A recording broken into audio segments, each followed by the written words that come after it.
Hello everybody, what's going on? And welcome back to episode number 1 of Season 3 of Career Mode. I gave you the opportunity to vote on a poll to see if you wanted us to continue the series or end it after our Champions League final victory over Barcelona. Apologies if you've not seen that episode, then spoiler alert, I should have, said that before. But I checked the comments as well, and quite a few of you were saying go for the Premier League title. We still need to win one of those with Bournemouth. So far, we've 2 FA Cups to our name and a Champions League as well, with that win, of course, over Barca. So, I went ahead. We have £140 million to spend.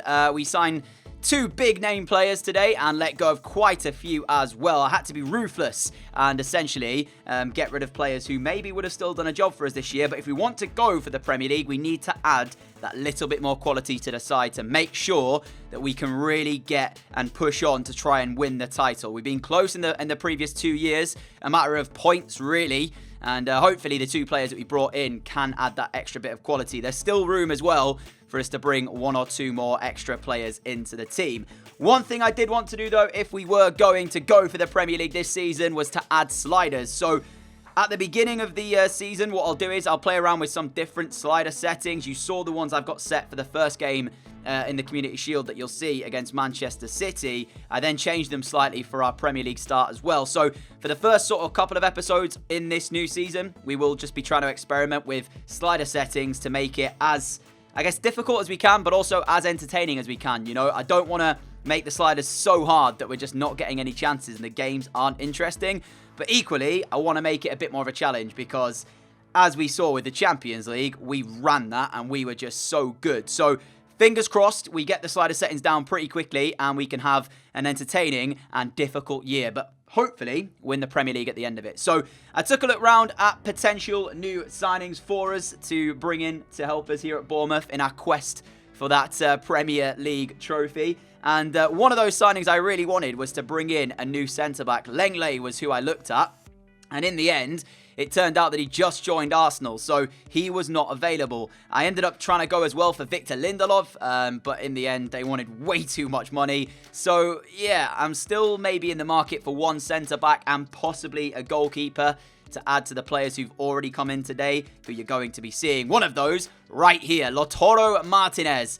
A minimum fee release clause set by Inter Milan, which we went ahead and activated. I've had him before. I had him in my, I believe, FIFA 19 career mode, and he was sensational. His goals to game ratio was nuts, and the guy just knows where the net is. So he's actually been linked as well with quite a few Premier League clubs in real life. So Lautaro Martinez was the first player that I really wanted to bring in. We went ahead with his agent, sat down and agreed on the contract. So welcome to our new number 9 here at Bournemouth, Lautaro Martinez, 23 years of age, 5'9". But I tell you what as well, considering he's only 5'9", in the air he's still pretty decent. His jumping is good enough to allow him to win quite a few headers. So he was the first player to come in for big money.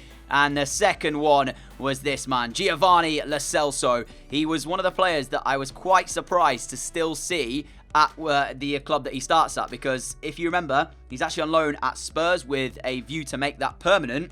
In the game, he hasn't made that deal permanent. He went back to Betis. He was on a contract of £46,000 a week, or £56,000 a week in Spain. So I went ahead and I thought, okay, well, let's give him a bit of a pay rise and let's bring him to Bournemouth. Let's get him back to the Premier League and show what he can actually do.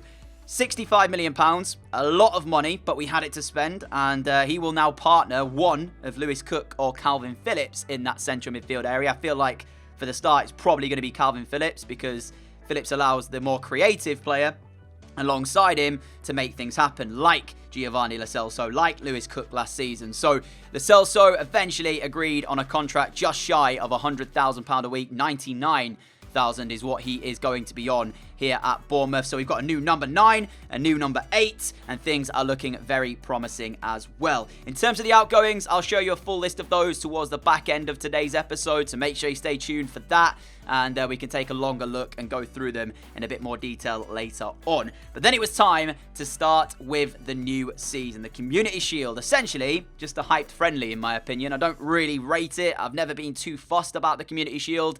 It is the FA Cup winners against the league winners, so we were in it, but I can't say that I really put all of my eggs in the Community Shield basket, if you will. If we were to lose it, I wasn't really fussed. But you can see the team, both new signings started, Martinez and also Lo Celso, in a team that is stacked full of quality players. And I might even mention this a bit later on, but in terms of the team right now, we've got the quality there. It's now about the consistency. We have enough to be able to win the Premier League, in my opinion, but we have to do it over a 38-game season. We can't have games where we're dropping points, you know, in a 1-0 scrappy win. We then can't afford to concede an equaliser late on to only get the draw.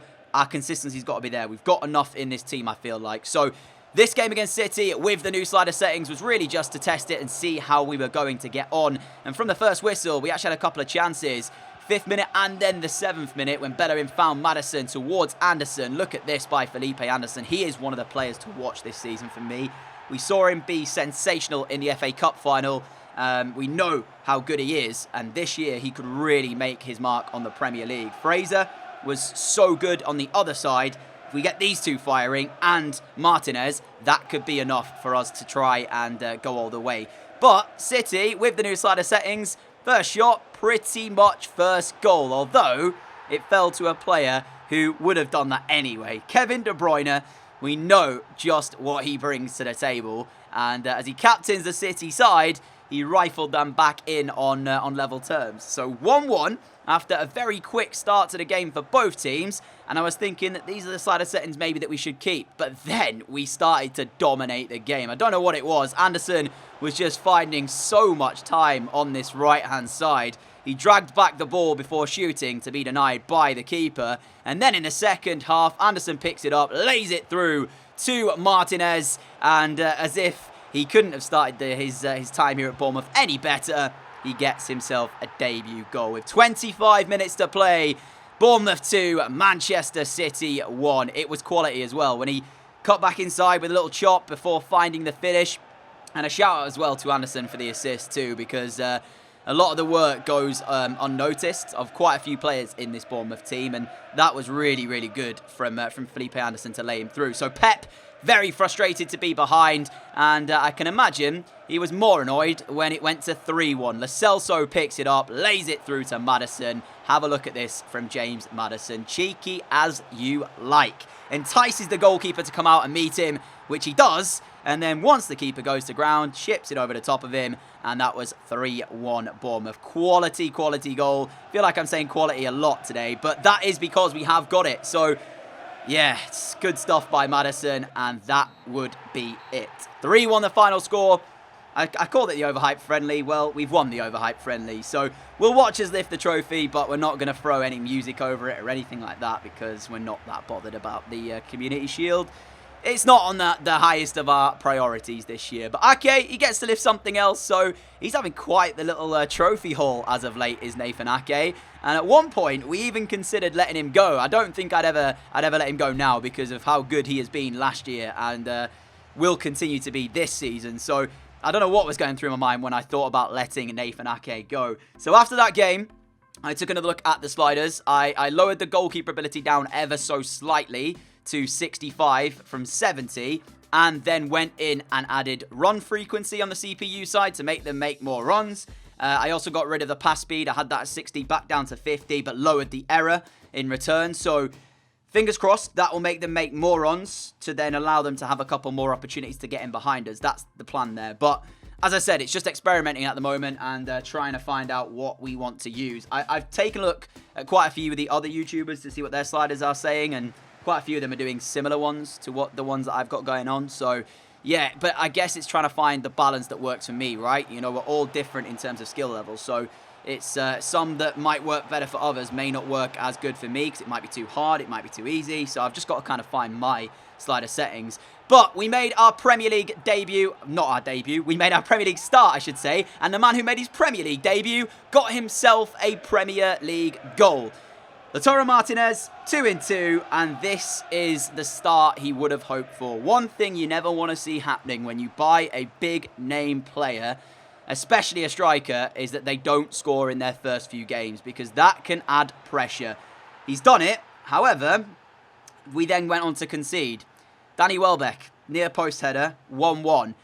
And at this point in time, we'd not dominated the game. It was quite an even game. So we weren't having it all our way. So part of me felt like we're not already going to drop points so early on in the season, only the first game, right? You know, if we want to be going for the title, we can't have results like this. And I said it previously, earlier on in today's video. We know the results where we're winning 1-0, we can't afford to concede the equaliser. Well, one game in, and we've done just that. Only the single point picked up from our first Premier League game of the season is not ideal. However, in terms of the way that the season will pan out, we've seen teams not have the greatest start and then kind of just hit the ground running and fly up the table. So I'm not going to sort of sit there and say, you know, it's going to be guaranteed that we'll fly and be able to climb the table and lead it for the majority of the season, especially as we don't know exactly how we're going to play. But in terms of the start to the season, it's not ideal. But we'll just continue because it's the first game of the year and anything can happen. I'm sure there'll be times where City will drop points against teams that we just don't expect them to. United, Tottenham, Liverpool, Chelsea even as well. I don't even think Arsenal were in there last year at the top 6, if I'm being honest. So we can forget them about being them a top team at the moment because they're just not. So yeah, those type of teams will drop points in games where you wouldn't expect them to. So for us, we just got to focus on ourselves. If we do the job, if we play the way we play and get those results, I don't think it matters however other teams are doing because we'll take it anyway. But to end off the day, we had one more game to feast your eyes upon, and it was the Super Coppa final, is it? Or the UEFA Super Cup? Yeah, UEFA Super Cup, which is the Europa League winners against the Champions League winners, and the Europa League winners was actually Valencia. As we went into game, looking ahead at this one, it's the same slider settings we had for the Watford game, but Felipe Anderson again was just running rampant down the right-hand side. If you take a look at that, excellent skill to get in, and the shot was saved by Sillerson. And one thing as well Valencia didn't do so well in this first half was control the ball. They were so slow in things that they were doing, and I think that's kind of why we had a much better time here against Valencia than we did against Watford, is because they want to be slower in the way they move the ball around and more calculated. And it just didn't work for them because we're a team who likes to put the pressure on. And Martinez, 3-3. I may as well just start putting up the statue now because you know what's coming this season, don't you?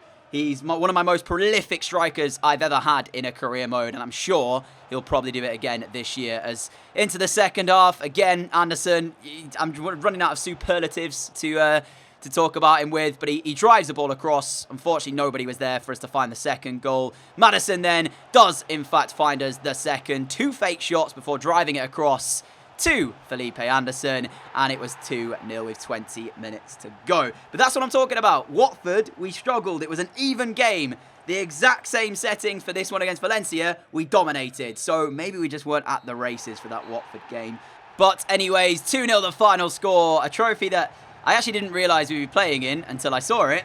Yeah, so it's a bit of a bonus for us as, again, the same 2 scorers. You love to see it as Ake is able to lift it. I thought about putting some music over this, but I just decided to let us watch it out with how it was going in game, and there is the trophy lifted. So, as we come to a close today, one thing I want from you guys, you lovely people in the comment section, is to give me some suggestions for a new centre-back and a new goalkeeper.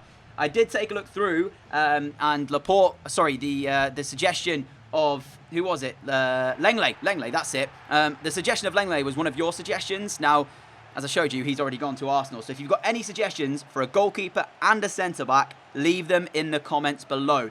They are the 2 areas of this Bournemouth side that I feel like we need to still strengthen. O'Donnell's been growing pretty well in the training, but he's not quite ready yet to take over from Benitez. And in the crunch games where we need our goalkeeper to come up with clutch saves, Benitez might not be the man to be able to win us the points. So I'm not totally convinced about Benitez. So yeah, leave me a comment with any suggestions. Transfer offer for Cavani. We're going to let him go, get some extra cash into the kitty. And here then are all the players who have joined and left the club already. As I scroll through these, you can check them out by pausing it and seeing what happens. Joshua King will be one of those that I'm sure a lot of you are unhappy with. He was the hero really of season number 1 of the series, and he's now gone.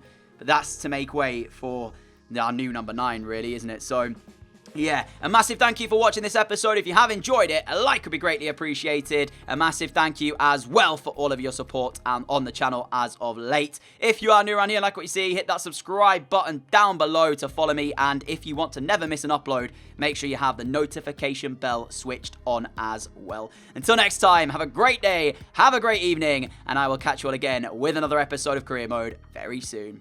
Adios!